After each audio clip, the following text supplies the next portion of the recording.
Personnellement, je trouve que c'est un sujet intéressant, très intéressant même. Cette journée internationale a fait vibrer les jeunes étudiants du Lualaba. Les compétences de jeunes, beaucoup plus pour les étudiants. Nombreux finissent leur cursus universitaire avec des compétences remarquables, lesquelles sont mis au chômage.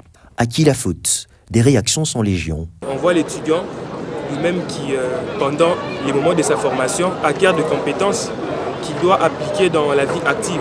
On voit aussi les systèmes éducatifs qui est un peu défaillant à un certain niveau, puisque dans notre système éducatif, on forme beaucoup plus des théoriciens en lieu et place des technocrates. Déjà, voyant la politique de l'emploi au Congo, on devait insérer un système dans nos écoles ou dans nos universités. En premier d'abord, on voit dans des institutions des grandes personnes qui ont déjà l'âge d'être retraités, qui continuent à travailler. Si eux continuent à travailler, nous, où est-ce que nous allons travailler? Deuxième facteur, il y a de ces personnes qui viennent étudier parce que mon oncle est ministre, ma tante est ministre. Donc on a dit, va seulement étudier et puis je te garde un poste. Maintenant, nous autres qui n'avons pas de tantes et oncles ministres, nous allons faire comme. Pour plusieurs, la dynastie, la familiarité, voire même les connaissances dans des institutions pourraient être à la base de cet état de choses. Chez quelque part, on se rend compte que dans des entreprises, dans des endroits où nous partons pour déposer nos dossiers, il y a une discrimination. Pourquoi cette discrimination? Donc, il a fallu que lorsque je suis nommé quelque part comme un chef, c'est ma famille d'abord qui est privilégiée. Je dois engager la famille, je dois engager des connaissances, etc. Or, la compétence est d'attribution. On doit tenir compte de la compétence d'une personne. On ne doit pas engager une personne parce que vous avez des liens ou un quelconque lien qui n'a rien à voir avec l'emploi en question. D'autres cependant accusent l'État congolais, étant donné que c'est ces derniers qui est censé créer 2 emplois pour garantir l'avenir de jeunes compétents.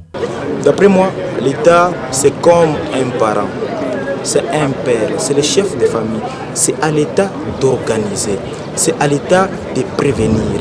Après le cursus universitaire, l'étudiant ou les étudiants, les jeunes, feront quoi comme travaux, feront quoi comme activités. C'est à lui de se dire non, on a une carence dans les domaines par exemple juridiques. Il se dit non, il faut affecter les jeunes tel par non.